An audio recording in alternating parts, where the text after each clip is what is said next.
on the Death Star before. I was going to say it's like a cross between the Cylons and Tron.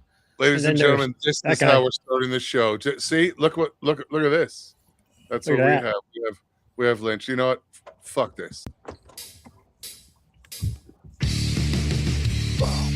See? Hey, I did that wrong. And now, Jabroni Studios, in association with Herm Productions, is proud to present to you, recording from an undisclosed location in Oakdale, Connecticut. It's Chris Burns. It's Chris Lynch. It's Matt Marsh from, the wilds of Connecticut. This is Dysfunction Junction. Yeah, it's wild. 4 dudes. One looks like he's having an earthquake. One is actually having a wildfire, and the other one is at an Airbnb somewhere in Virginia. I'm stuck here at home. I am in the most on-fire state in the entire country.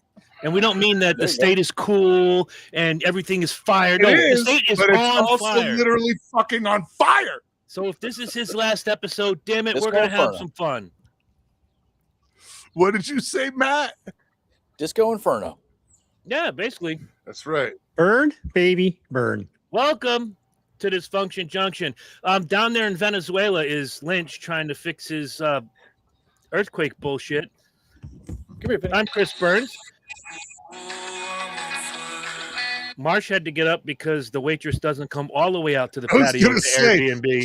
The waitress doesn't come out to the patio. He still has to order the dog. Then you get your dog. Hey, Dr. Evil had his cat. I got a dog. All right, that's fair enough. And of course, producer extraordinaire, Big Herm, Michael P.S. Herman. Yeah. So you're on fire. Tell us more, Ricky Bobby. Just a shitload of wildfires going on around here. We got one that's like 25 miles away. It started basically in the last 24 hours. It started, and it's grown to 30,000 acres. Ooh. So to put that in perspective, you guys, I'm sure, have heard about the 3 firefighters that died in the fire that's on the Utah-Colorado border. Mm-hmm. That's okay, they've been fighting that. No. They've been fighting that thing for like a week. Oh, and it's thing. Okay, I'm going back to the 90s. And that fire is at 30,000 acres where it's burning. So that fire has been going for like a week, and they've been fighting it, and that's where it is and working on it. My fire went from nothing to 30,000 acres literally in one 24-hour period. I was going to say, because just yesterday you would let us know, hey, there's a wildfire. It's going on over here. It's very small. Like, it's 2,500 acres. By the end of the mid to late afternoon, I'm like, it's 10,000 acres. By last night, it was 23. This morning, it's 30. It's the size of New Jersey, for fuck's sake. Pretty much. Like, what is it? Like, it's like the size of a small neighborhood. Yep. How big is it this morning? It's the size of Rhode Island. And by tomorrow, it is Rhode Island. Yeah. Welcome to Luxembourg. It's going to take up the entire country. Oh, Luxembourg. They got some good cheese there. I don't know. You are the cheese master. Here. So your dog looks very, very calm. Like there is no relief in sight. There's some shit now. There's some clouds, but it's not going to be any real organized rain. It's like spitting on a campfire. You know what I mean? It's dry. Our humidity levels are averaging 11%, 8%. Rubbing your thighs together forest fire around here. It's that. Colorado, terrible for fat chicks. Hey, we don't have earthquakes. We don't have alligators. Earthquakes. That's what right? We don't have hurricanes. We don't have earthquakes. We don't have alligators. We don't have hurricanes. That's all we keep telling ourselves. That's it. Fucking rattlesnakes. Yeah, but rattlesnakes are actually more afraid of you than you are of them. Yeah, you fuck that. Stuff. I hate when they say that about animals because you don't know how afraid I am. Not snakes, I'm shitting my pants afraid. Rattlesnakes are like if you walk up to a rattlesnake rather slowly, yeah, put out your hand, let it sniff it. Yeah, I get the whole thing. No, it would more than likely head the other way and go away. while they technically are a predator, they are also a shitload of prey. So Yeah. anything bigger than it is afraid of. So it would more than likely flight before it's wrangled into fight. Well, Herm, you used to come to the house and I would bring Lucifer out and everybody would hang out with Lucifer, play with Lucifer. And I'm not afraid of snakes. I don't care how big the vermin is, whether it's a little house mouse that breaks into your pantry and eats the rice, or if it's one of them big water rats that you see down at the marina. Don't tell me that thing's more afraid of you than you are of it. Did that thing piss its pants when it saw me? No. So explain for the dummies in the crowd, who was Lucifer? Lucifer was my ball python. Yeah, I didn't know you had a snake. I did in high school. Yeah. Yeah, see, like How long Pendejo did is you- pretty fucking aggressive. He'll fucking bite, but it's like his teeth are like it's like having a set of hacksaw blades. Yeah, he would Really nibble, small. like, playful, which was weird because who thought a snake could be playful? We didn't rough him up or anything, but he'd play and he'd love to sit on my dad's neck and have his head pointed straight down Dad's chest. It looked like a really cool necklace. We had so much fun with that. Herm's favorite time is the same as mine, feeding time. Yeah, see, How long did Pendejo you is have him? that way. He's a king snake, and he's real fucking predator drive. So, like, Yeah, turn back he will on. give a Fine. fuck. I don't know what the hell that was. He'll latch onto a finger You and never wrap seen that either? around my wrist and think you got to go get a credit card. Mm-hmm. Work his teeth out. To your question, Lynch, I had him about 2 years. Then when I went away to the Army, they couldn't figure it out. Lucifer just stopped eating. Did you go to Korea, No, why? Did they, as we used to Did they- call it, freaky deaky? Freaky deaky sex world. did they No, all pythons donate are a him pain somewhere, in the or ass. did he pass? They Oh, just he eventually passed. they just Okay. ball pythons are a pain in the ass. They just will inadvert. That's why I don't keep them. They are fucking, they're divas, and they will Well, they will put on a hunger strike. That's they why I'm will go on asking. they will A go lot of on it is because he was they will. probably They'll just gone. straight up It's decide probably to the big go on a hunger reason. strike and die. Then Yep. I had a buddy who had a ball python, a piebald, and it went on a hunger strike because the person he was getting his mice from ran out of white mice, and the only mice he had were gray and blacks, and the python, Was And racist. they're not Stop. fresh. swear to God, no, same, swear to God, Fucking racist Right. snake. ass fucking snake, it would not eat the fucking grays. It had the Or the weirdest black. insignia on the back too. It looked like Swear to 3 God. K's in a row. Swear to God, swear to It had a fucking little Christ. white cap on the top of its head too. He had It was to beautiful source markings. around.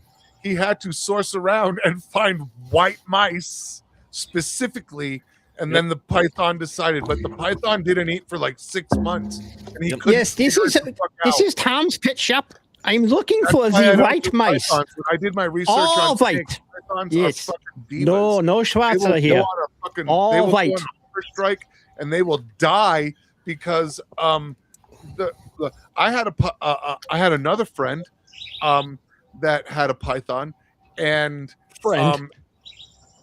a friend, I'm fucking with you. and I'm fucking with she you. had a snake, and she was a live feeder, and very similar. One day, the snake just decided it wasn't eating this one. The mouse literally lived in the same aquarium Enclosure. with an enclosure with the snake for about 6 months or so before That's she fucking moved awesome. it out to its own thing. But the fucking snake would not eat it. You could feed it other mice, it would not eat it. The mouse would sleep on the fucking snake while it was underneath the heat lamp. It was fucking hilarious, but nope, it decided it wasn't eating that one. And the mouse funny, literally lived in there for like 6 months. It's funny we're talking about reptiles because I had an iguana for several years that I actually inherited from somebody. This dipshit friend of mine gets an adult male iguana, and he was not altered at all. So his tail actually had the spikes on the back. And his wife got real upset when, the 3-year-old toddler got whipped in the face with the spiked tail. Yeah. I'm like, number one, if you're going to have that pet and you want to keep it unaltered, that's fine. Don't let a fucking 3-year-old crawl around on the ground with any animal. I totally do that with it, but I would fucking take one of the spare rooms I have and build a cage that is half the room and let the iguana have it. You know what I mean? Well, so the wife got pissed off. I inherited it. And I had it for quite a few years, up until just after I met Megan. He got waved. He was huge. He was with his tail. He was. You can't see my arms. That's how big he was. Wow. He was a fucking monster. No shit. I still lived at home at the time. I told my dad, he's like, I don't give a fuck. Just keep me in your room. I remember my mom was like, my mom was a little freaked out because she was okay with it, but she didn't know that because I would always close the room door to my room every day when I left for work. She didn't know I left the cage open, which was a huge dog crate I had on top of a huge bureau I had. I would just leave the door open. So she opens the door and he's standing on my bed like this with 1 foot up. She's like, "Oh my fucking God!" Slams the door. I'm like, "Oh yeah, I let him out during the day. He's got 4 in my room." It was Spike. His name was Spike. Okay. I remember when I was away and they were telling me he won't eat. I'm like, look, I always turn on the stereo when I was going off to school or going off to work. I can't fight this feeling anymore. Nope. Lucifer's 2 favorite records Hungry Eyes. Shut up. His 2 favorite records, completely opposite ends of the spectrum. Ride the Lightning by Metallica, or I'd play Billy Idol Whiplash Smile. And Lucifer loved it. And I don't know if it was the vibrations. It had to be. But that's exactly what it is. Yeah. I'd take him out twice a day, hang out, sometimes for an hour, sometimes all day with me. And, they were doing all the same shit. And nope, little diva bitch would not eat and just basically starved himself to death. They went and got drops that they're like, oh, just give him these drops. It'll make him hungry. No, it just made him sit there. But yeah, I had a snake. Thank you for asking about it. I could have gotten him to eat, and I'm not being an asshole, but that when I get into an animal and taking care of one, I go down a fucking rabbit hole. And well, we didn't have rabbit holes in 1989. We know this. I know that. No, we did not. Batman. But maybe you're right. That's right. Well, if you remember, when I bought Pendejo, he would not eat. I had a problem. I brought him home and he would not eat. Like I couldn't feed him. I had Nelson before him, and Nelson just was a fucking trash compactor. He wasn't aggressive, but if you put a fucking mouse in there, I mean, he was a year old and he was already eating a semi-adult rats. He was huge before he got out and escaped. I'll never forget the box at your house, going to your house. I don't remember what I was doing or why I was doing it. Oh, go grab something that's it's in the freezer. Okay. There's like the Crown Royal bottle or whatever, and next to it is the box, and I'll never forget those 2 words. Right, and the baby boy, and there's full ass size, nice, full, fatty, full of fat. Fuck. First of all, they're dead, which was okay by me, but the box said, and I quote, "gourmet mice." I'm like, okay, we have drawn a fucking line.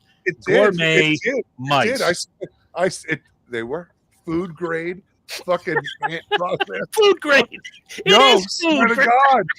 Swear to God, it is human food grade. Look at Marsh, that poor bastard. He's like, I can't wrap my head around it. I still buy the same product. It's fucking gourmet mice. Yes, they're clean, parasite free. Yeah. He didn't get the great value mice. No, he did not. No, we got the Stofers and the banquet mice. Yep. Yes. He didn't get Rat Boyardee. He got gourmet mice. Oh no. We went to Paul's Pasta Rat. All right. I miss having a reptile. He made the ratatouille. It's fucked up. Like, even my even my snakes are bougie. Why?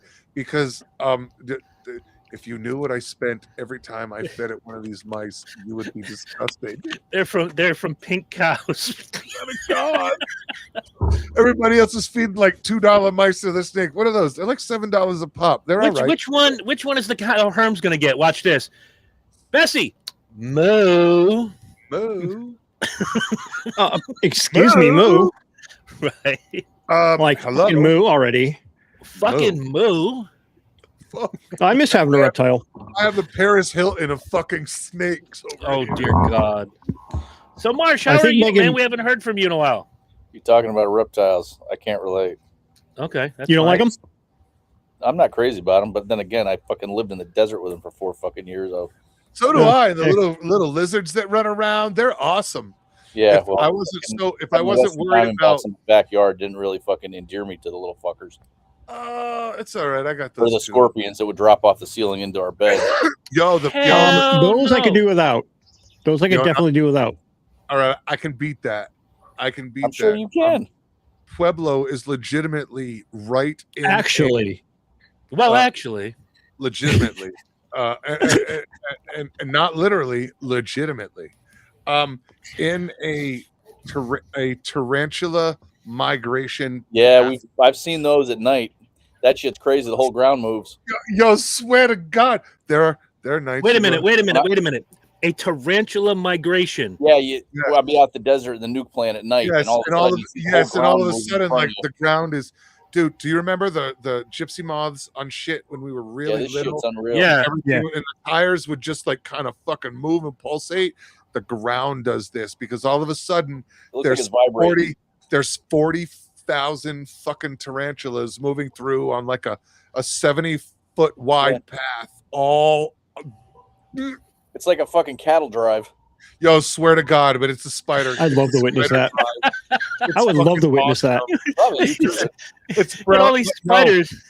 they literally march. You know what? Fuck this. I got YouTubes. They literally march through the college campus every fucking year, and You it's guys, I'm looking it awesome. up. Tarantula got- migration or tarantula stampede. You got the one at the front. Rolling. No, for Keep real, those I spiders know. rolling. Some of them get lost, and I go out and I get them and put them in containers and move them around so they can move. Excuse me, They're big, awesome. excuse me, big hurt, big human guy. Can you send me back to my tribe? Dude, it's dumb shit. Like there's a nest that lives on top of one of the lights on the loading dock, and every year there's the same family of sparrows. One of them comes back to the nest, and every year there's a family of swallows rather that builds a nest and reuses the nest after it's vacated. They lay eggs, they do their thing, the little ones grow. We watch it every goddamn year, and it happens on the fucking loading dock. It's same thing with the spiders. Like there are people that can't stand it, but I'm out there petting these motherfuckers. It's a sight to Look behold. at the little dudes. I would love to see it. I mean, but yeah, all I can picture is like they're singing songs like "Oh wee oh" while they're running around and shit. No, they're like the size of my palm. And Yeah. little guy. Oh, It's fucked unbelievable. up. Lynch is over here like this is fucked He's up. watching the video. It's probably got the Benny Hill music I just to it. found most of it's all bullshit. I'm looking for one that's actually that has video of the actual migration. Oh, that is interesting. Now, don't worry, Herm will find it. No, I would actually love to Give witness me a that. couple of months, I'll film it. But you got to Yeah. throw some music Oh, on look, top it's my of it. front yard.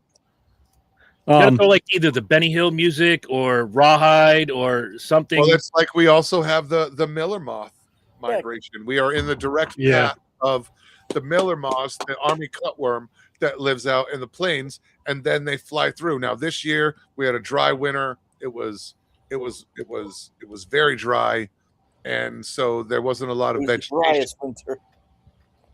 It was very dry. winter. Guys, winter ever.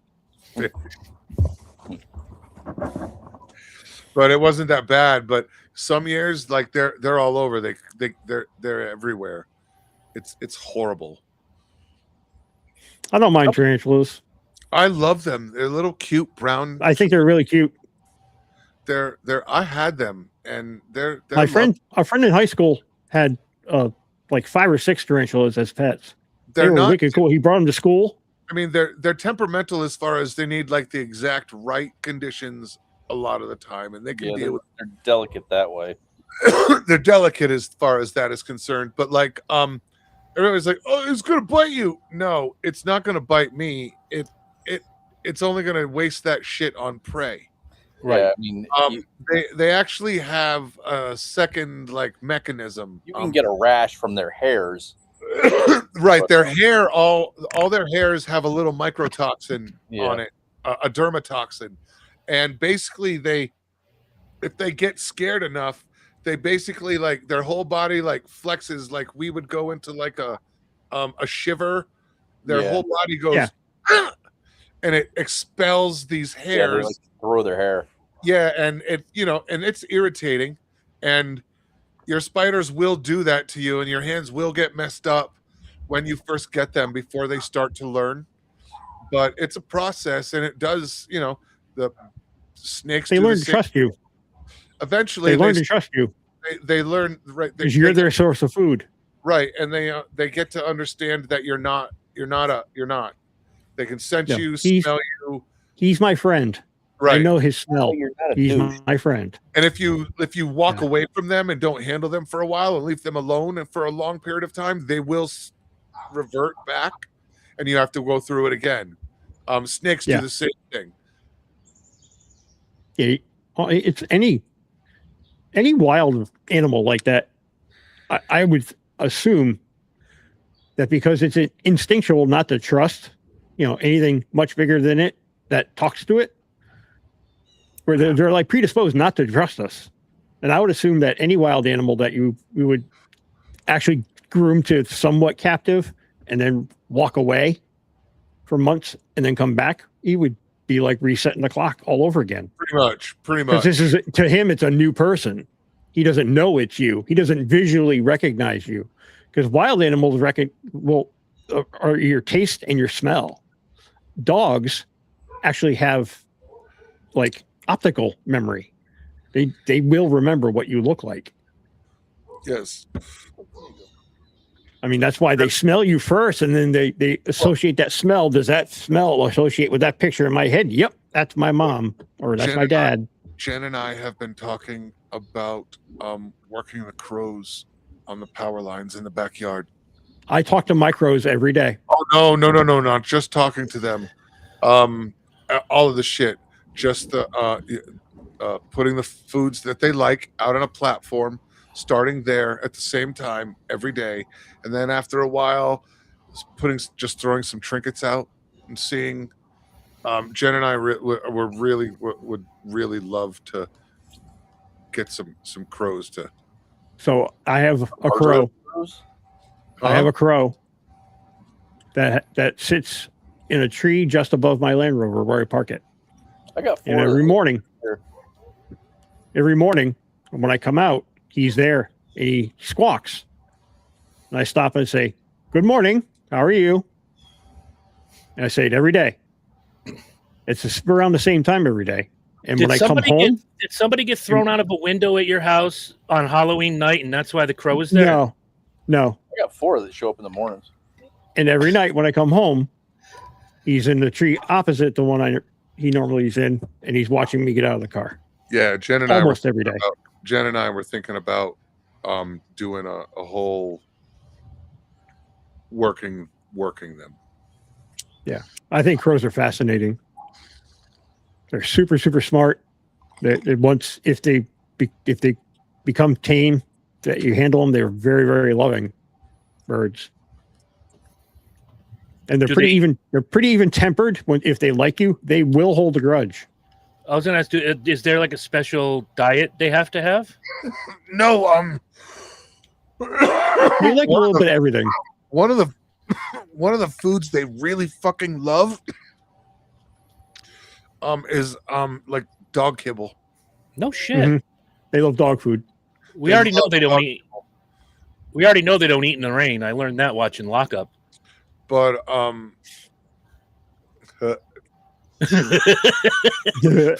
fucking birds. Fucking birds don't eat in the rain. They get used to you putting food out. Then you start throwing trinkets out, and they will take trinkets and take them back, and then they will start bringing you trinkets. And once you get to that point, You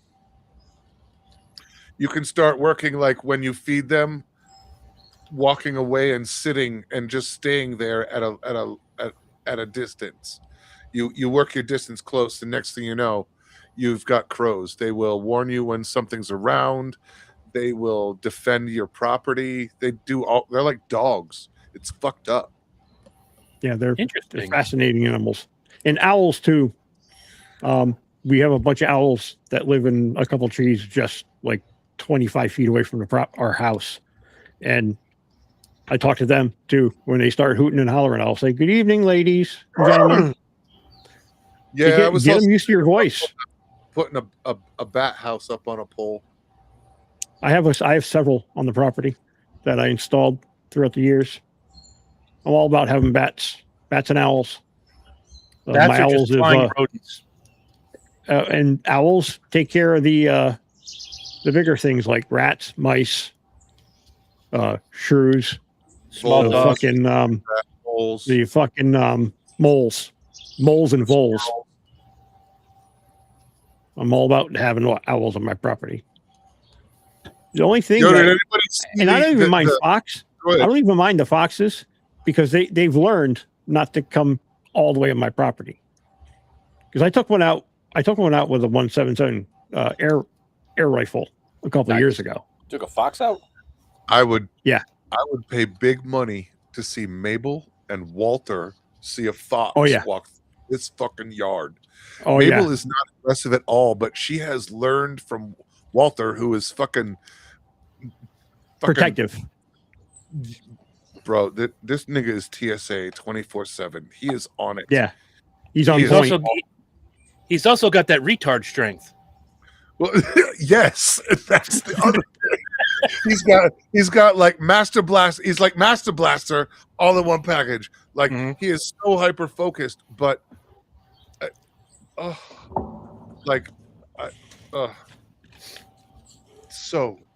so difficult. So Matt Marsh, what's good in the hood, man? What do you want to talk about? I thought we were talking about Herm's freaking scorched earth. Yo, did We anybody were see until we got into anybody snakes see and the- Spiders see and shit. Oh. Anybody see the Supreme Court rulings today? On what? The Well, we citizenship, birthright citizenship. shot down Trump's executive order with the big Sharpie for rescinding citizenship, birthright citizenship. Good. There was something else that was all right. I know the one that passed was taking away the temporary protective status for certain groups that have been here 16 years. That's not temporary. That's called, I'm part of the neighborhood now. Yeah, it was supposed to be a year and a half. Yeah, I Right. didn't see any of that. I was tied up most of the week, freaking stuff. Well, my concern was his response when he didn't get his way. Oh, I didn't hear that yet. Basically, what he said was that it's a sad day for America. And basically, then what he said was, that's fine. I don't need to change any constitutional law. I'll just push it through Congress and have them handle it that way. Good luck with that. I mean, you can I try. mean, that's what I said. Like, good luck. But I guess my point was just, he was like, oh, I didn't get my way. I'll just do it another. It just, I was like, that's not a good look, sir. We have talked about it before, privately, publicly. First of all, the man doesn't know how to shut his mouth. But second, I'm watching his coalition slowly move away from him. Notice the talks with Iran. They signed the memorandum of understanding. And We have of an course, agreement to talk about an agreement. right. We are making strides. This is our understanding. That's what that is. Now, if you watch MSNBC like a zombie moron, they're like, they made a deal and it's a terrible deal. It's not a deal. Nothing is signed. It's a memorandum of understanding. Please understand this. It's a negotiation. But It is. As far as deals are concerned, it's not a deal. It's a horrible deal. What it is. Yeah. And I will give them We- that. we agree to talk about this further, et cetera, so forth. JD Vance has gone on the JD Vance has gone on the media tour, and the more he talks about it, he's using the word "I," and he will throw Marco into there, Marco Rubio. He never mentions the president when it comes to these talks, other than the president is aware of what we are doing. They are moving away from him. Right. Basically, we do not involve this fool. What did I say? What did I say 2 years ago? Dude, they're starting to all understand. This is exactly what I said 2 years ago. How fucking deep dementia is. He understand. I think he has an understanding now that he's going to let the people around him do their fucking job to separate his crazy from the talks in Iran. JD Vance is the one, and Marco Rubio are the ones who have been sitting down talking, not Trump. See, nope. He just gets a report. He hasn't left the country. I don't see it. He has not left the country that much. I don't see it that he's that fucking aware. No, I see it that. But I think his handlers. I think his handlers have said, "All right, this is how we're going to have to handle this from now on. Right? You need to stay here in America, and you need to let Marco Rubio and JD Vance go do their thing in Iran, and you need to let this person and this person go do their thing over here, and you stay here and stay focused. Because if you notice, he has not gone out of the country." I'm telling you, he has not gone out of the country. It's always Marco Rubio saying, "Oh, I just came back from here," or JD Vance saying, "Oh, I just came back from here, from the Middle East." He is not healthy, and I firmly believe that he is not healthy. And I think, but all of you would agree, he is. Look, I'm not saying he's Mitch McConnell. I'm not saying we're on Turtle Watch day fucking 14 and we haven't seen him since he went to the hospital. But I do not honestly think that Donald is. I don't think he's going to make the end of his term. The bruising on his hand, which is consistent and constant on his right hand, that's usually from infusion therapy, because that's a daily thing that he or like 3 times a week. Yeah, and infusion therapy could be one of several. It could be a wide spectrum of things.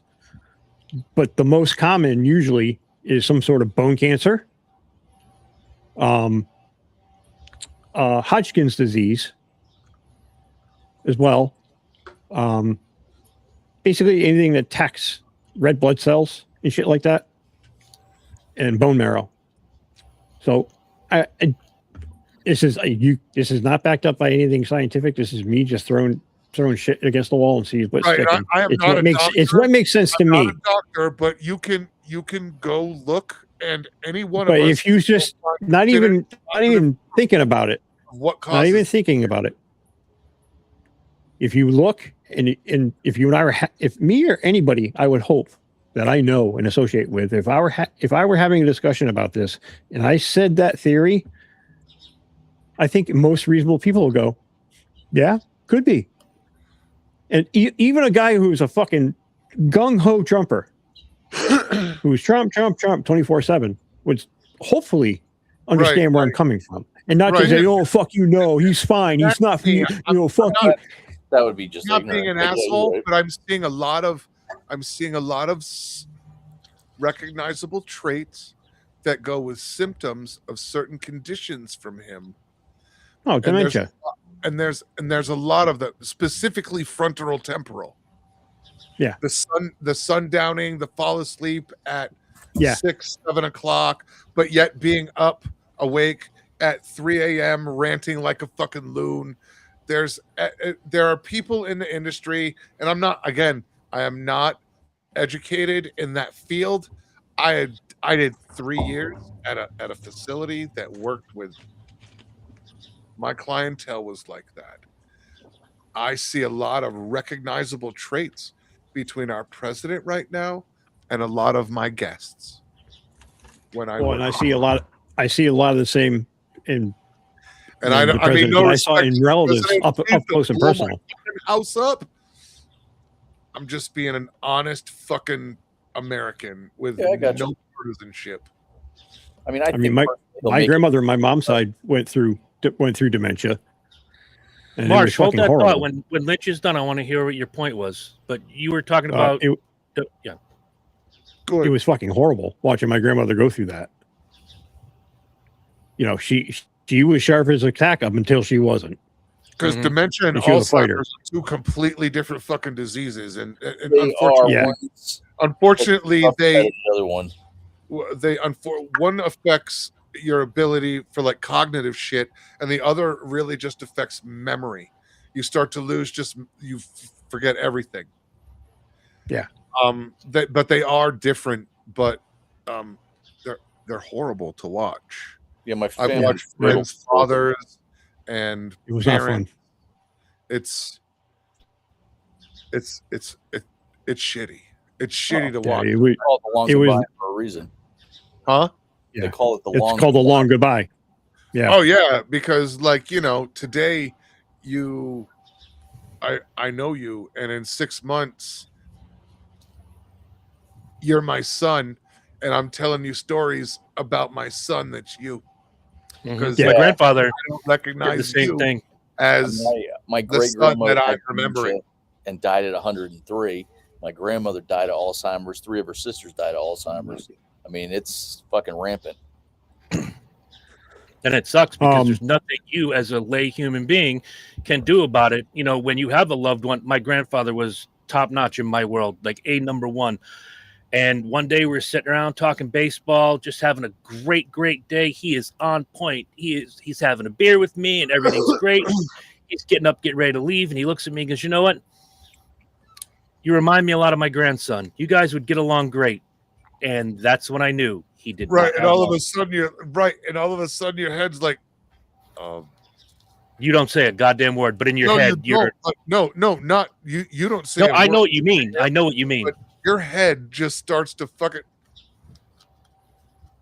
Oh no! You know what I mean? Like, and it depends on the age when that happens. Because if you're 5, you don't really get it. But if you're 16 when that happens, you're 23, it kind of blows you for a loop. You know what I mean? When you're a little older and you have cognitive ability, you're like, wait, what? Wait. What was that? Yeah, Matt? Or my 30s, rather. I said I saw it in my teens with my great-grandmother, and then I saw it again in my 30s with my grandmother. Granted, one had dementia. The other one was diagnosed specifically with Alzheimer's. But, I mean, the upside for the 4 of us, I hate to say it, is it's more common in women than in men. Although it's not a guarantee by any means. It's just a percentage. And great. So I got to deal with a crazy wife. Love it. Well, if she's got it. But, I think, I've been up close to it personally. Walter, there's a squirrel outside. Go handle that. And I personally, I think the responsible thing to do, I planned ahead for it as much as one can.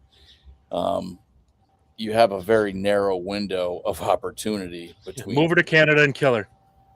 No, between taking I thought it sounded good. And all right, losing the ability to take care of business. Right, you have a very limited window. You do not want to be the last one to leave the party in this situation.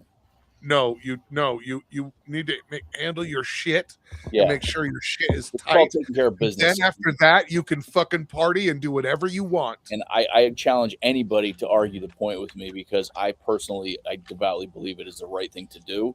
It's I've watched that shit will ruin freaking families emotionally, financially. It's fucking devastating. No, I'm not gonna lie. If that choice were given to me, I'd probably go do the same thing. I was gonna say I'm gonna handle my shit. I'm gonna have some fun, and while I still and then while I still know what I'm doing, and making it end fast, I'm eating a gun. You basically. You don't want to be the person who waits till the last minute to even start planning it because you need to get yourself in a mental headspace years in advance that look, you don't want to be like, well, I think I got a couple good days left in me. You'd need to know, be like, look, I'm still in control of the situation. I've had a good life. And well, yeah, you need to pre set up a power of attorney. You have to pre-set up a lot of shit. You know what I mean? Like you and I have discussed a lot of this financial shit in private. You would have to set up all of that. We've discussed that. Who needs to handle what? Power of attorney, so that when I finally can't fucking make a decision, somebody can handle it for me. Exactly. Who is in charge of that? I don't know. The insurance and the security that goes with I know I'm fucking out of here and you probably have another 25, so we need to make sure you've got some, a little jingling baby in your pocket. People can say what they want and call it selfish, but the reality is you're making good decisions for your loved ones. And it's just, people are going to react to it in different ways, but it just, ultimately, and I don't know how it is in Colorado, Mike. I know in Connecticut, we have something called Title 19, which basically, if you're in a situation where the state has to get involved and your assets aren't out of your name, it used to be 2 years and maybe longer than that now. We'll grab fucking everything. Yeah, no, here Colorado is basically community. So unless you specify when you make purchases of like houses and stuff and how it's registered, when I die, it basically automatically all just goes to Jen. She would have to go get a lawyer just to facilitate the paperwork for all of that. But basically, unless there's no paperwork saying otherwise, but we've got a will. But if there isn't, it's it we basically have we have wills and trusts and all kinds of shit. You know what I mean? So it Colorado isn't that hard as far as that bullshit. Not a lot of loopholes you got to deal with, but for the most part, like when mom died, everything just became dad's. Right. Like I said, it's not as big of an issue unless there's long-term care that comes into play and the state has to get involved. And that's when there is. And usually when there's points like that, like there's shit that has to happen. Like there's ways for I watched my friend Janet do it with her dad and Alzheimer's, and there's a way for like them to keep the house. They have to like basically they have to file as indigent, and there's a lot of you need a lawyer to navigate that. And in a lot of cases, like there is a way to sail a boat through that. You can, like, we moved one of the grandparents into my mother's house for the last 2 years of his life. So, like I said, so the state wasn't involved. Meanwhile, everything was taken out of his name, and that's when the clock starts ticking. Right. There's ways legally to work around it, and that's why elder law is important. Like if I found out tomorrow that I had 6 months to live, I'm immediately just changing. I'm either starting a trust, or I'm changing or I'm just putting names on deeds and shit. You know what I mean? Like, I'm re-registering all the cars with one of the kids as an owner, or all of that shit. Or a co-owner, or whatever. Right. There's really easy ways, and it's going to cost. I mean, it's going to cost you some money, but it's all about making it nice and easy for everybody. Well, and it is. When you are gone, and that's really the responsibility that most people don't actually take into account. Is a lot of them don't even do wills. I'm not doing this to make it easy for me. I'm doing this because it's difficult right now to make it easy for you. Right. I want you to be able to focus on your loss, not the business bullshit of dealing with Pop is gone. Exactly. And that's what it should be about. Yeah, I went through that when my dad passed. They weren't prepared for that. So my mom went through a whole bunch of bullshit to get the house changed and this changed and that changed. And he died. He died owing companies a lot of money. Right. And another factor that comes into play, the creditors and all that. I mean, my mother's case, and I wish it was less common than it is, but a lot of times, like I was saying before, with the elderly especially, a lot of them don't have wills because they can't bring themselves to do a will because they're acknowledging their own demise. By doing a will, they're admitting, hey. Oh, I'm fucking, I wake up every day worrying that I'm going to fucking die today. I'm 53 years old. It's not out of the question. I haven't lived the healthiest fucking life. No, I know, but that's why you know what I mean. But like, I also, but on the same note, have to make sure that everything is set, because if it happens right now in the middle of the fucking show that I drop dead, thank you for the ratings. Make it fucking happen, boys. Right. Go the fuck up. Make sure they know where all the bank accounts, the passwords. Right, but everybody knows. Everybody needs to know where the captain's booty is hidden. It's in the sock drawer. It's in the fucking sock drawer. I thought the captain's booty was grandma's sock drawer. The captain's booty is my wife, and if anybody touches that, we're gonna have problems. I will haunt you. Oh, no, we will protect the booty. We will not touch the booty. That's right. I'll be the first one there. That's to right. protect right. her boobs. He's Yeah, gonna, that's he actually. All right, no, we're going into boob talk now because you I actually wanted have to do this. I actually have money accounted for to move people around if it happens. Who do you need moved around? I know an Italian fella that can help you with that. No, I'm just saying, like, as far as all of you and there's other people, Oh, he sells tomatoes, really. there's money and there's a San there's a- Marzanos. I mean, is she going to be a And there- passport there- sister? no, I'm listening. but there's money set aside in the will and how it's accounted for to make sure that people, if they're still alive and they outlive me, show up here without having to, I want no hardship. I just Who's want to show catering? up. Huh? Who's-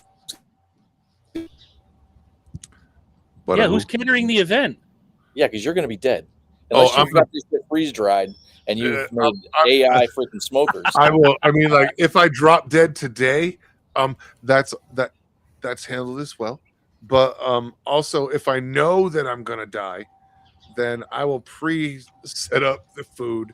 All right, I will because off myself, and then y'all can have a good meal. I mean, I'll go to your funeral after at Bucky's if you want, but I just didn't really want to do No, that. we're bringing the Buckies with us. We'll stop on the way.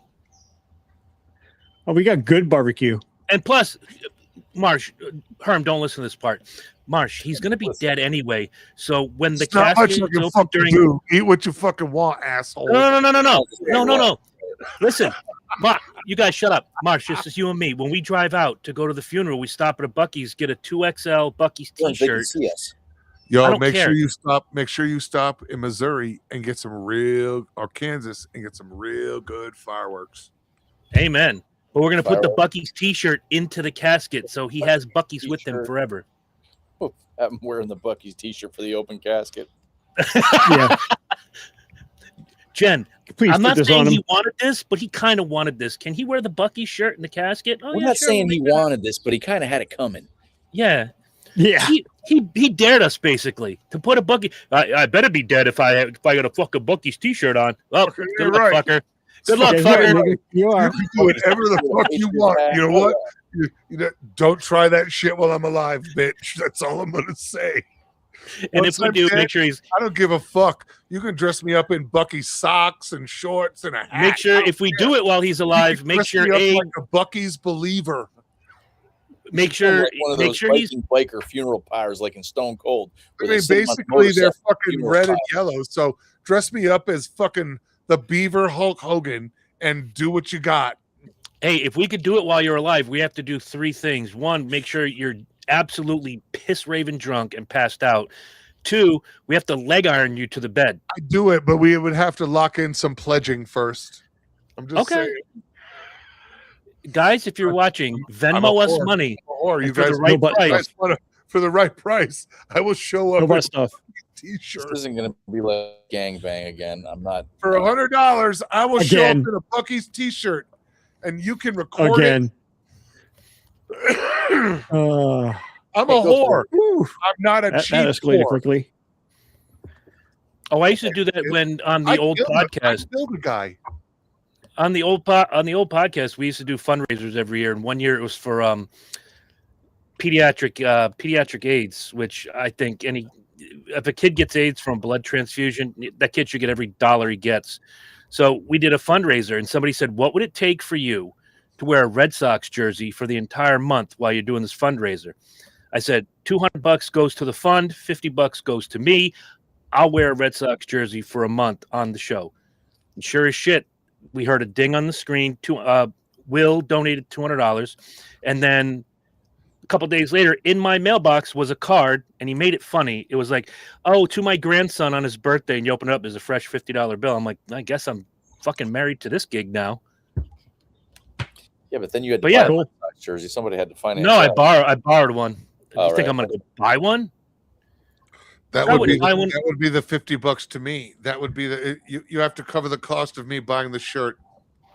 I didn't need to because somebody was like, I'll lend you one. We're the same size. Wear that thing for a month straight. Somebody lent it to you. 4 Well, episodes I was going to straight. say on episodes, so it'd be Yeah, like 4 episodes straight. He wore it 4 times. So there He was didn't time wear to it wash for a it month. periodically and get all the funk out. Okay. You know, Yeah. he didn't Tom Hanks Castaway that motherfucker. It did. Well, I did wash it as much as I Well tried. And I done. scrubbed and I scrubbed and I scrubbed. I still couldn't get the shit off the chest, but that's a different story. I scrubbed harder I than scrubbed anybody's and I ever scrubbed. scrubbed before. I haven't been able to digest a good meal in 6 weeks. It was the scrubbiest. I want a tuna Oh sandwich. Lord. Out of nowhere, we're getting Anyway. ready to boob talk, and he's like, "I want a tuna sandwich." Tuna sandwich or tuna melt? I could use a tuna melt. I don't like hot tuna. Go fuck yourself. Fuck that shit. No, I don't like hot tuna It's all either. very It specific. was a simple question. You went all fucking jerk off about it. Well, because Chef Herm did that. No, I don't like hot tuna. So my tuna I don't melts either. have to be very, very specific.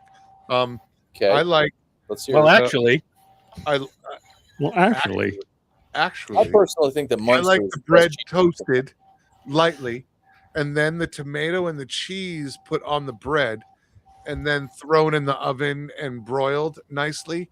And then What when kind of cheese you that going comes out, I like 2 scoops of cold tuna fish salad. Yep. Okay. On the top. I don't like the hot tuna. I don't like hot tuna and mayonnaise. It's not. But Right, I what will kind of eat a gross? tuna melt the way that I make it.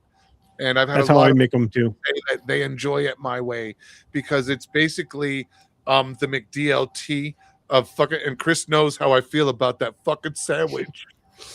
The chef and me still to this day will wish, for the love of God, fucking McDonald's, bring back the Bring it DLT. back. I swear to I God. love that sandwich. The hot side, the cold side, the professional chef, the separate temperatures, hot and cold. I love the fucking concept. Fucking amazing. I love the fold over container. It was fucking beautiful. But basically, I like to make TLT of tuna melts when I have a tuna melt. And That's you, how I make sir, them here. you, What are we sir, going with, Herm? that Cheese. direction right there should totally understand why that fucking makes sense in my fucked up chef and Herm head, knowing where we worked and all. which is why when we send burgers out on delivery from our restaurant, release to McDLT right now, the fucking insanity that would happen with I don't these think I people. ever had a McDLT. oh yeah, it Shame was, on good. It you. was good. Shame on you. Listen, What Shame did on it stand for? your family. Shame on your. It was just. listen. It's the quarter pounder deluxe now. I mean, what It was was- this? Yeah. The deal was it was the bottom bun, the burger, and the cheese on one separated container. The other side was the mayonnaise, the lettuce, the tomato, Oh, I see. and it was cold. So you took the top off, right. and then it was designed. You could basically take the cold side and put it on. So Right, it right. didn't sit in the bin like the rest of the burgers, and the lettuce, on a Big Mac, wasn't hot. The lettuce and the tomato and the mayonnaise were fucking cold Right, because right. they made them to order. That's how I like my burgers. So was it McD because it was like McDonald's? Yes, Yeah. it was the McD, All which right, is that's what I was getting at. McDonald's, What the and fuck then the was LT cheese? was Okay. lettuce tomato. It's Lawrence like, Taylor. Okay. Yes, McDonald's created the Lawrence Taylor burger, and you Yeah. all ate it. yes, Yeah. but it was the McDLT, and they came out with that shit when we were in Groton, when we were training and shit, and Yep. I loved it. It was fabulous. I got one every fucking day. It's only one. They only allowed him I one. loved them. Really? You guys only were allowed one burger? You could, no. When Chris and I first started there, you could eat. You just got a meal. Then when we moved to Gales Ferry, company policy there with Mangan was 50%, which still wasn't that bad. Like, that's not bad. No, considering back then the meal was $5, you spent I was gonna $2.50 say, on a whole ass. for $3, you could get, nuggets and a fucking Oh, man, combo back then you meal. had the chicken fajitas and all Right. kinds of shit. Yes, and you could eat, but that was it. Now I So want McDonald's for dinner. once you were 50%, Fuck you guys. whatever, Don't do it. You could go on break you. and order 4 quarter pounders with cheese. You just bought them, and that's how it worked. 50%. I'd be good with that because when we used to have McDonald's day at our high school, I used to get freaking 4 or 5 burgers. Well, They were no, like a we buck didn't. a piece. We didn't do that. we'd order a double cheeseburger, and because all of our buddies were in the back, they'd make us a double cheeseburger. Well, we didn't have a choice. They just brought a shit ton of cheeseburgers from McDonald's, and you just had the option to buy one or not.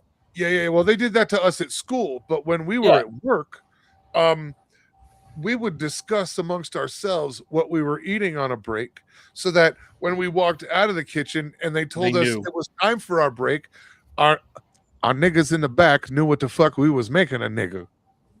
And we would make it, and we would make, I ordered a double, you'd go up and order the $1.39 double cheeseburger, but your buddy's back there and he's making it on a Big Mac bun with extra cheese, and he's doing it with 2 quarter-pounder patties, and he's throwing a McChicken on the fucking sandwich as well. And that's just how it worked. That's where the fucking burger lay came from. Burger lay. We literally just started seeing how much shit we could pack between 2 buns. Yep. Yes, I would like a burger lay with fish. When we covered that shit and cheese on the show while Lynch was on vacation, we'd order a double cheeseburger, and your buddy in the back would put 5 fucking hamburger patties on it. Yeah. And then a year later, like, Michael Jordan invented the triple cheeseburger. I'm like, bullshit. No, JC invented that 3 weeks ago. JC invented that, and he did it fucking 2 months ago, but he did it with quarter pounders. Exactly. That was fucking Larry. He created the nugget sandwich. Throw extra burger patties on the grill and literally just throw a slice of cheese on it with a couple of pickles and fold it and use like a meat taco. The burger taco, yeah. Fucking burger taco. And it was just a patty with cheese and a pickle and onions and done. There was no bread. That sounds nice. Huh? That sounds nice. It was awesome. If you've ever seen the movie That's My Boy, and he's talking about when the kid was younger, they had nugget pockets. Bitch, we were doing that. Hey, I'm gonna go use the bathroom. You got 5 nuggets in your pocket. We were doing burger. I was just gonna say we used to have nugget pockets. I gotta run to the bathroom. Why? I got a 6-piece in my drawers. Let's go. And in the summer, there was extra sauce. Oh, it was awesome. Would you like sweet and sour, honey mustard, or barbecue? That's all right. I got these nuts. We really ate like kings when we worked at McDonald's. No, we didn't. We ate like homeless people. Stop it. Stop it. Well, I mean, as homeless far as kings. Look at the time. We were 16, bro. We didn't have a lot, but we ate real fucking good. We had each other. That was the important thing. That was it. We ate really good, and we all made sure that everybody ate. I want to give credit where credit is due, and we might not be on the best of terms right now, and that's going to change. I'm willing it into existence. Once Andy became management, our boy Doc, he was in on this stuff too. He never stopped us. He never went full suit. I was going to ask full suit. The 2 of you, did you? Guys because hold that. I'll put you in a second, Marsh. I couldn't hear you. Remember, Andy liked the chicken salad, and he liked the chicken salad. And when he would get it, he would take it out, and then he liked it with Thousand Island dressing. And he would run in the back, and when he made a salad, he would put extra chicken on it. And Andy would eat that fucking chicken salad all the time. He's the reason I started eating that chicken salad with the Thousand Island dressing. That chicken salad was best with that Oriental dressing, that really tangy, sweet. That was very good. The red French that was a hit. We had was red French was bad too. Yeah, badass too. Badass. Basically, Marsh, what was your question? I was just curious. Because I know the two. Did you guys both go to work at McDonald's at the same time? Relatively close, yeah. Within weeks. Started, and then you came into Groton too. And did you guys just, you worked the counter, you cooked, or did you end up going to McManager school and going up the ladder at all before you left, or no? No, I never did any of that. No, like that. No, I wasn't McDonald's material. Yeah, I did the McTrainer, the crew trainer when new people came in. I was like a crew leader. I was able to. I was allowed to train other people on how to do their job. But I did like 2 shifts at McDonald's. I said, "Fuck this place." Why? I just it wasn't for me. We never had more fun I've never had more fun. No. I'm speaking for Never had, Herm. well, I did. Well, I was already working at the grocery Like store. that until I got back into professional kitchens. Yeah. But when you look I back was already at those working at the grocery times- store, so I didn't need the second job. I just Right. wanted to have a second job. Right. But when you And they're look right back at across the street those from each times, other. there you go. When you look back at those times, you have a job, and a lot of kids. I've been gainfully employed since I was 11. I had the newspaper routes. Yep. I Same. did those even when I was doing McDonald's. So then you're working with all your buddies, and no matter how busy it got, you look to your left and to your right. There are your boys, just busting ass with you. It started out as a couple of us. And then it grew. Right. Right. We were bringing our guys in. I thought I was the first one. It it was was me. between you and Andy and Larry. Well, it was. Well, And- wait. Here's how it really started in Groton. Well, actually, It was Chris Davies was the first person there out of our group in Yes. Groton. I went to I remember Groton, Chris. and by then Andy was already on board with Debbie. Mhm. So when I started, it was Davies. Let's see, Weatherman fucking Ted. oh my God. Yeah. Write that down, bitch. Wow. Yep, I knew that would fucking strike. And then Wow. it was me, and then we had Ken as the manager, but there was a few. Then you showed up. Then Smitty showed up. Then Then, Larry showed up. Larry and then we Riker. And then basically we basically recruited the entire fucking friend group. Yep. And we even got for that one summer before he went off to school, Kyle Peevler. I was going to say Kyle Peevler and his girlfriend worked for like a week. People, I haven't heard that. Heather. Her Oh. and her big booty and the long black hair. She was gorgeous, but she worked for like a week. But Peevler worked for about a month. And the cool thing about that was, we had Litwin. We had all kinds of cool fucking. dudes. Matty Litwack. Oh, Yeah. We recruited from fucking school. Come work with us, bro. It's a bomb ass job. When We're you having a work with blast. someone and you're locked inside this room with people that you barely knew for 8 hours. And I got to learn, I was new in town, so I didn't know hardly any of these people except Herm and the guys we were talking about on the bus. Kyle Peevler was just this guy at school. He walks by you walk by him, he didn't say He fucking was a fuck football all to you. player. He was totally like 2 years above us. Right. But you spend 8 hours, 5-6 days a week with him, and the next time you walk into school, that's your boy. He's like, "What's up, Burns? How you doing?" I'm like, "What's up, Kyle?" And the whole group turns to you. And for that job because he was in a typing class I took. Really? He was in it was a beginner typing class, and I basically just kind of wanted to learn the keyboard. I didn't care about learning their system. I wanted to learn enough so that I could function myself, my own way, and type to make sure reports happened. Yeah, And that's what I you know did. what I mean? All of that. We were at that stage where it really was a skill that I kind of needed. However, I learned it. I needed to learn it, but that was it.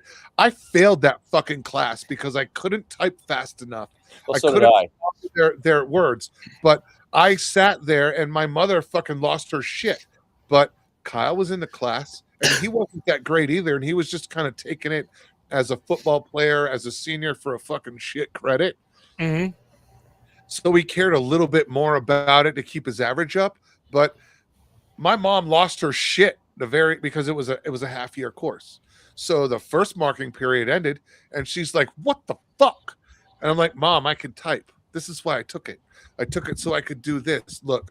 Yeah, that's so I could look good on paper. And I typed it and so that I could type reports. So I didn't have to handwrite them anymore because I think that's where the technology is and we're on computers. I need to be able to be somewhat functionally literate in that skill. Mm-hmm. And she was like, it was the only class I ever failed. And she was like, "I'm fine with it." He showed me but Kyle was, he was in the class and he sat behind me. And I was like, "Bro, we're hiring down at McDonald's. It's not that hard. It's fun as fuck." And that's how he came in and worked with us. Yep. I was like, "Really? You showed up?" There's one phrase I'm going to say that'll make you laugh, and there's one phrase I'm going to say that's going to make you cry. If you The say phrase- pig droppings, I'm flying home. And No, slapping- no. We had that conversation when Smitty was on between pig droppings and Brenda the Beastmaster and all that. But the phrase I'm going to say that'll make you laugh is the screaming butt monkeys from hell. Huh. Do you remember the screaming butt monkeys from hell? Yes, That was what the Mystic McDonald's called their softball team. that was their softball team. The screaming butt monkeys from hell. And as The long as we're on upper- the subject, if you walked into work one day, these are the words you never wanted to hear. We need you to go cover Mystic. Yeah, Oh. see, Herm's about to have a Yo, we fucking did have some fun though. That We is did true. have some fucking fun. Now, Yeah, how did call that it out. work? Was all the I'm local gonna call out McDonald's owned by the same three franchisee? The first There were number 4 or is a 5. 6-piece, the second number is a 9-piece. The third number is a 20-piece. Pay attention. I'm only Yeah. going to call it once. So did you work for McDonald's or the franchisee? We worked technically for the franchisee, and Mystic was incorporated in that. I believe North Stonington, Groton, North Gales Ferry, Stonington, Mystic, Groton, and Gales Ferry. and there was at one the other time. I can't remember that they I added think on. one of the New, I think New London, one of the New Quite London possibly, ones. yes. But one of the things we used to do once we got out My of high dad, school, my dad knew the franchisee owner somehow. we would I call don't know local. We would call local restaurants and say, "How many people you got working?" Oh, we have about 6. Okay, you want to do a food trade? You send us 3 poo-poo platters, 2 beef and broccolis, and this, and we'll send 7 Big Macs and 3 large fries, and whatever we would swap. how. Right. And we just, again, we did things that would probably get us fired nowadays. We had so much fun. So much fun. That's how it was with me at the grocery store, though. I only looked for the job for the McDonald's just to have extra income, because I had the time. I was 16, high school summer. You know, if I wasn't doing that, I'd be working at the marina anyway. So, Yeah, McDonald's. but at Walbaum's, when I first got that job at 15, is mostly kids I was going to high school with, or their older brothers. And so I knew a lot of people there already working there, and it was cool. I mean, I had a really, really good time. That probably, looking back, if I could rework any job, it would be that one. I didn't have a lot of bad times at that job. Towards the end, yes, but that was just personality conflicts and just people being assholes. As far as for me, jobs that I had fun, not because the work was shit, but because sometimes the work was shit, but just in terms of fun, being around your friends and making new ones, I would put McDonald's number 1. I would put Blockbuster Video number 2. That would have been nice, yeah. And of course, you had Mohegan Sun at number 3. Yeah, with me, it would be Walbaum's A&P number 1, because I lifelong Mohegan friends. Sun was awesome there. because while I was there, I was Yeah, on pussy. Probably the same reason. Same. It was a meat market. Yeah, it was. I was Um, a Woods. I think I met my Mo Sun wife would be there. number 2 for me. Okay. Well, again, I knew people. You're good working at like a public grocery store or a casino. You're gonna run into people and work with people that you know, Mm-hmm. because it's all locals. I had a guy call me So- the other night. We worked together at Mo Sun. I haven't been there since 2008 was when I left, right after Emma was born, because I moved to Florida.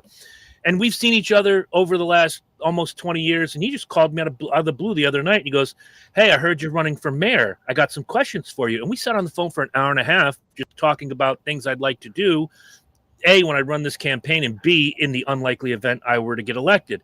And it was the best. It was like we never missed a beat. It was like I talked to him a week earlier. But you build those relationships. Like you said, you walk in, you are 10,000 people work there. You already know a good chunk of people. Then you meet more. It's how we met. Yeah, Yep. see, but for me it was all right, and those really didn't matter. It was good. I know you, but for me it was the 6,000 others that I didn't know. Or that didn't know you, I more was- importantly. I was a day oneer, and after a while, I my man, I worked my way up to a decent. Where'd everybody go? Did everybody freeze on me? No. Okay. Hi. I'd worked Hi. my way up to a relatively decent level there, and it was lovely. I was recently divorced, and there was just an ocean of options. Yeah, there was.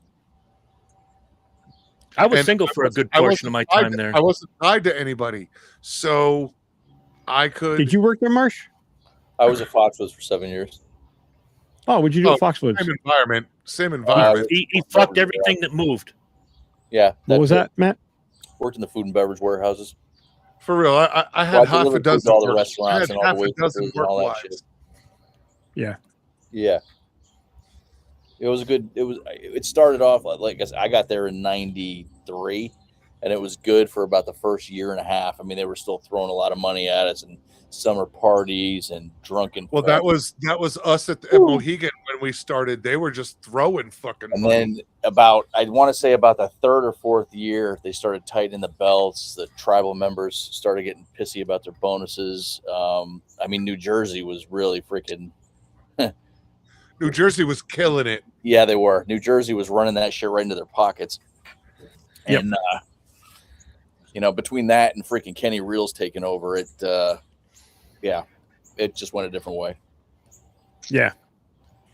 No, That was I know a lot of people who were there day one. Mohegan, like when we started at Mohegan in the beginning, they were throwing money at us. So they were. We could, you know what I mean? Like, and it was dumb shit. And it doesn't, you don't think about it at the time, but as an adult, when you start thinking like, we could go in and eat at the cafeteria a dozen times a day.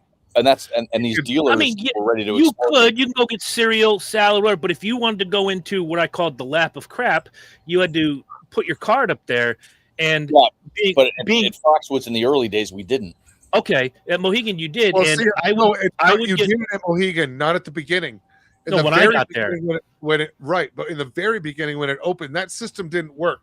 So you just walked through the fucking turnstile and sledged your card, and they didn't care how many times. They were just feeding everybody. Yep. So in the very beginning, like when it was first open, I was there. I was cooking before we had mock nights and those floors were open for 3 days. I remember going to the grill and getting like sirloin steaks. Fucking amazing.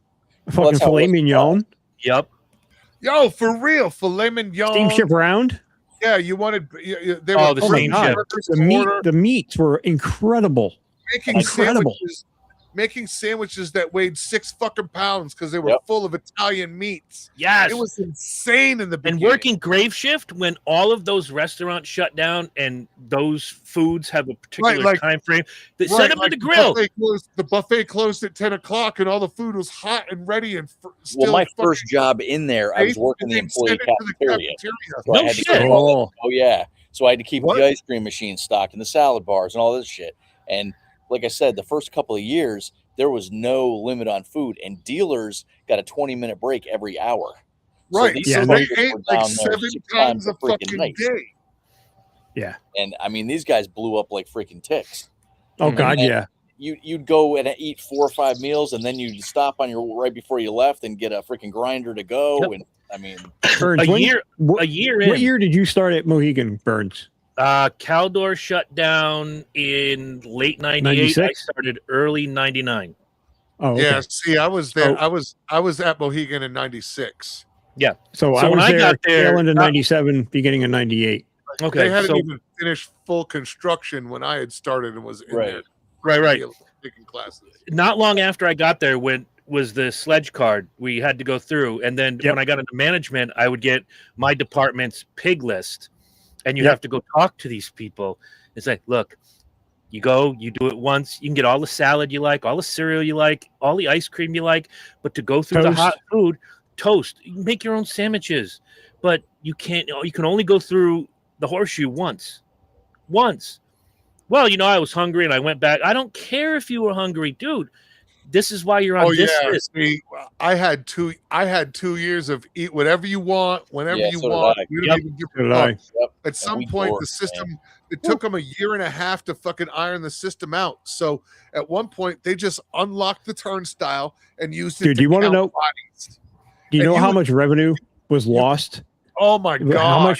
How much spoilage there was, and revenue lost in They employee didn't care at that point. meals. They were taking money in so fucking heavy, hand over fist. But they didn't. Mhm. That's why. It didn't matter. As soon as that became by 1998, 99, Right, as soon as it the slowed beginning of down, 99 as soon as it is when- plateaued and figured out where it was going to kind of remain, I left in and what they had to work with, they started Because- cutting.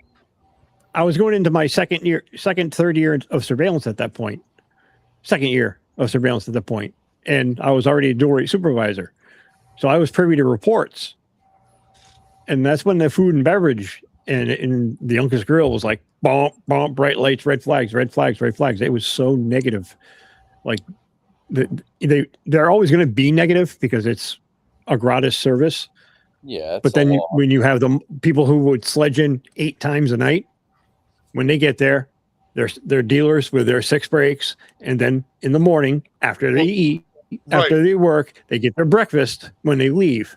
So I mean, they're eating 8 times a day, sledging 8 times a day. That's $8 every sledge. See, now when they cracked down, I was in culinary, so it didn't matter. At that point, I had status and could make a phone call and was known enough amongst kitchens where I could call late at night and trade with another restaurant. Did you work with Chef Miles? Oh yeah. Okay, so my friend Michelle Costa, Michelle Costa, who was dating Leon at the time, Lowry. Yep. Leon Phelps. Leon Lowry. Yeah, would you like a fish sandwich? Chlamydia is a soup. I've seen it at the grocery store. It's on the grocery store shelves. Yes, sir. I understand clam chowder is not a venereal disease. We're claiming it. Worked in. Oh yeah, me, Miles, we were all tight. We were tight as fuck. And then of course Chef Lynn. Yep. Yep. Lynn. Yeah. Lula, all of them. That original crew. Chalmers. Vanderputten. Well, yeah, my early years at Mohegan from 97 to about 2000, 2001 were fucking awesome. I mean, and a lot of that was coincided with what the progression the casino had made early on. And then it was progressive until about 2007.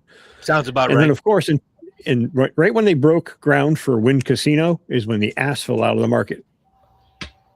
Wynn Casino became the Wynn Tunnel. Yeah. They couldn't keep people in that fucking casino. And we were going through the 2008 recession into 2010, 2011. I got out just in time. See, I did too. People were getting laid off, and departments were getting downsized into 2010. HR asked me to leave. There was a lot of layoffs. Can't a lot of imagine buyouts. that, right? What the fuck? I'm sure there's a story behind this, but we have 7 minutes. But try to throw it to a Reader's Digest version. Why did HR ask you to leave? Standing at a bar one night, and she was talking about something to the bartender about she was a good girl, and she doesn't. Lying through her teeth. And I knew that she had a kid, and she was talking about, oh no, I'm not that girl. I've never even done any of that. And I'm standing at the bar, and I'm like, yeah. And I basically looked at her and said, so what are you, fucking Mary? God just made that happen. That was the joke. So what? You're just fucking Mary? What? Don't you have a kid? And next thing I know, I'm in HR, and I was let go. Were you on property at the time, or were you off property? Yes, I was on property. I was at work. Oh, you said at the bar. I'm like, I thought maybe you were. No, like the service bar. She was telling her lies. I was like, what? How the fuck does that happen? Don't you have a kid? Yeah, well, Sometimes. Yeah, that was during the very titty sensitive HR days. Mm-hmm. You gotta love things started getting delicate. That when almost 99% of the write-ups that went on were covered under one blanket policy. What number was it? Do you remember? Policy 25? Policy 27. 27. 25, I can't. What was policy 25? I don't remember, and I don't care. I just know. I know. I think had policy a lot 25 was attendance. That was Policy 25 was attendance, and 27 was the general conduct. Yeah, That was basically. around. And that a lot of shit would go into general conduct. yeah, Now, but by it the didn't time- matter. It didn't matter because the point system and everything they did, That's what we had. they didn't actually allow the labor department to be involved when they made all their rule books. So all you had to do Yeah. was go there after you got fired and say you worked there, and they would give you fucking Unenjoyment. they'd give you vacation pay. In 2007, into 2008 is when my department got taken over by the tribal government. So I then ceased working directly for the casino and then reported to the tribe. And then they And- fucked you 4 years later. No, it was much later. Well, oh, that's right. 2015, 2016.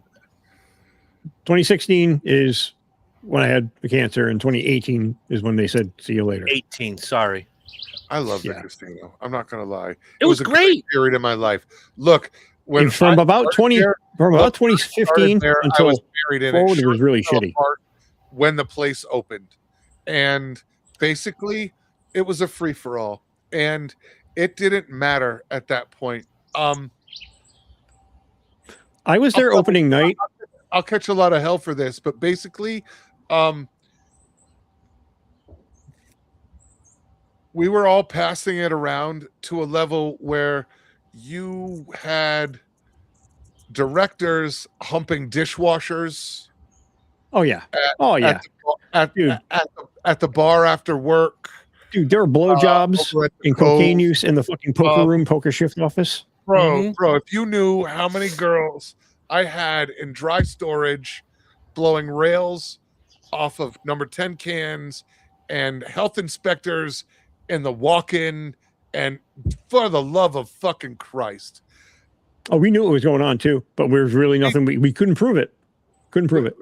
We were all relatively careful, but it was a lovely And it's not time. like we went out of our way to. And I it didn't probably never went out sounds of my very way to bad, go for that shit. But at that period in my life where I was, after I had just been freshly divorced, and that ocean of opportunity opened up in front of me, it was a lovely time.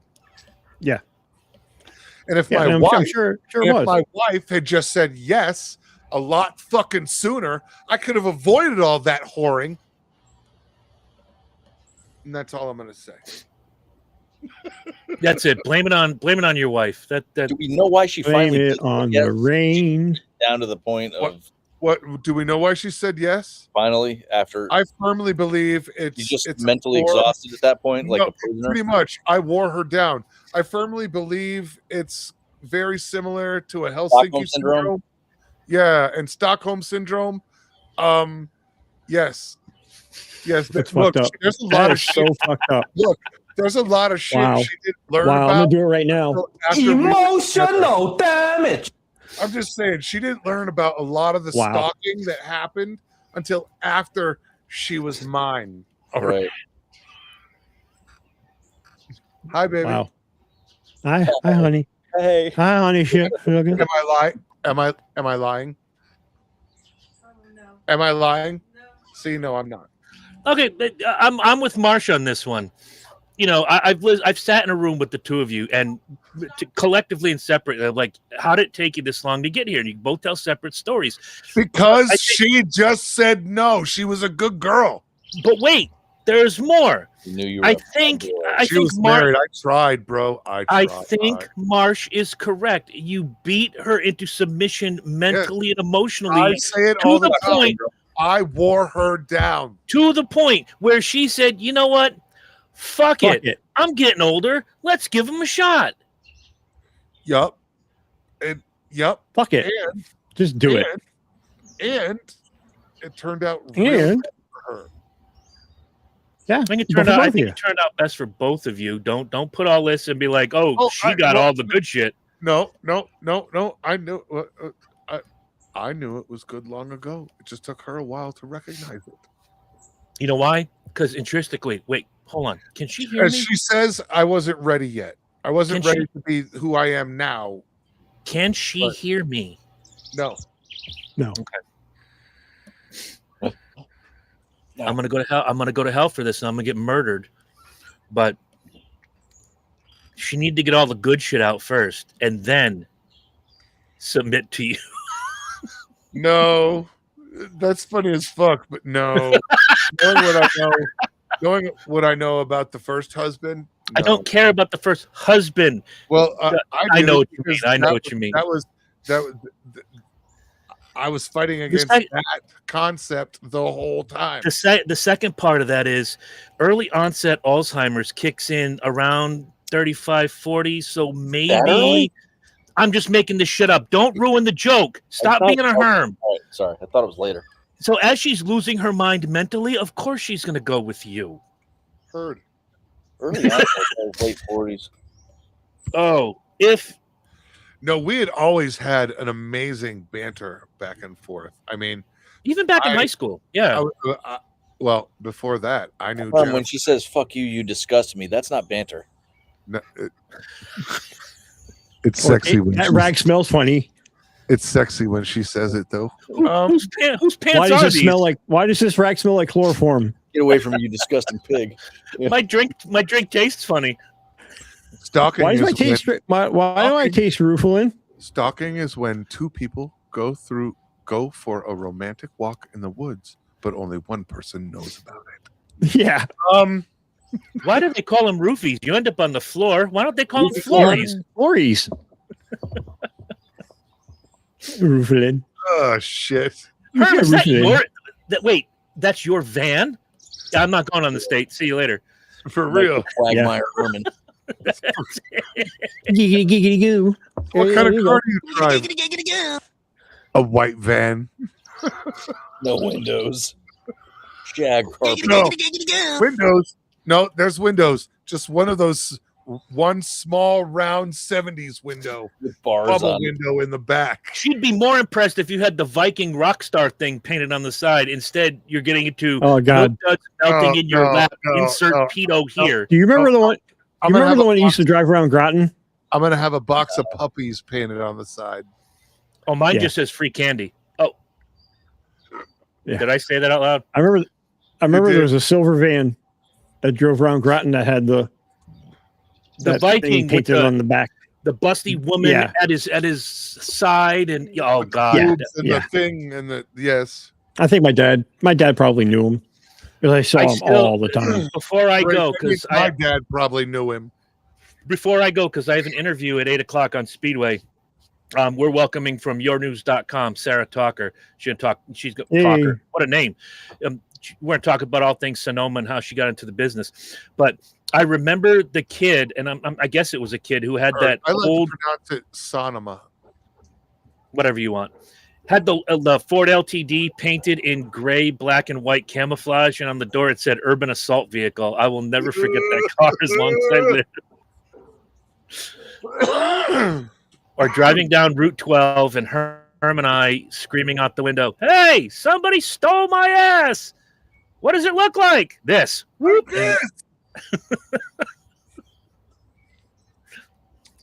This week Oh, on good Things That times, Get Us good times. Arrested in 2026. We Yeah. want to talk about. We want But to talk anyway. about next week. This was kind of a hodgepodge of Herm is on fire, and we needed to laugh. More fun. Come on. I something don't come know. up with something. We'll think of something. We'll come up with something fun. Figure it out. Let Marsh choose. I know something that's fun and depressing at the same time is that like the DC cinema universe is like fucking shattering Imploding. right now, Yeah. imploding. It Yeah, is. but- That's fucking funny and sad. I don't understand. And okay, I got maybe 5 minutes. I don't understand how you go from the top of the mountain with the Superman movie, the Batman movie, the Justice League, the new version of the DC universe, basically piggybacking off of the Christopher Nolan Batman films. Your train is rolling. Suicide Squad was great, and now you got Aquaman, which was I liked the first Wonder Woman movie, hated the second one, Most people and did. now Yep.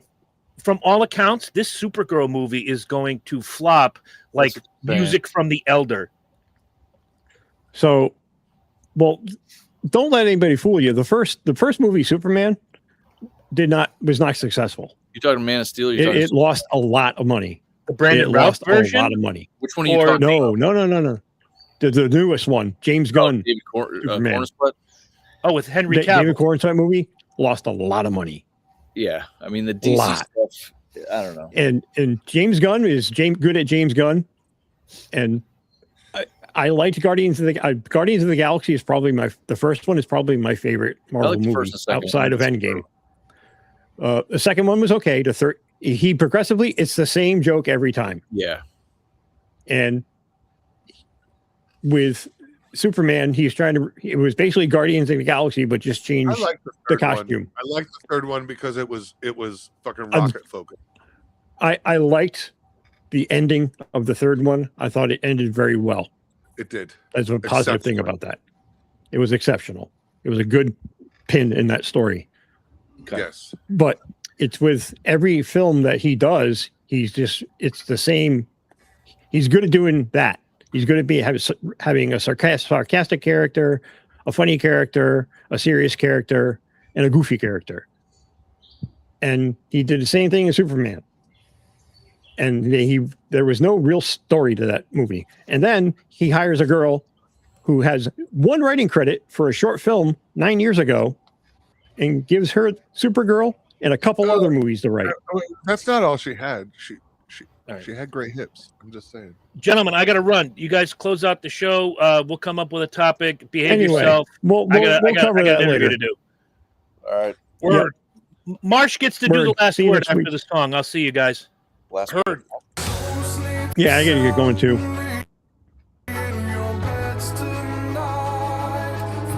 We eat dinner.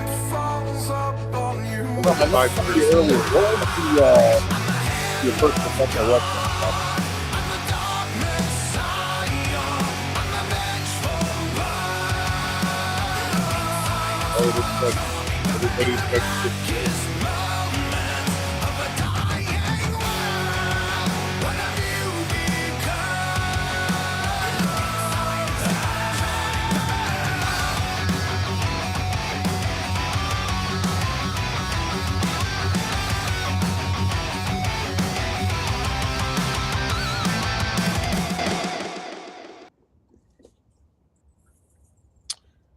Yeah, ladies and gentlemen, that's Matt Marsh with the last word. We'll see you next week.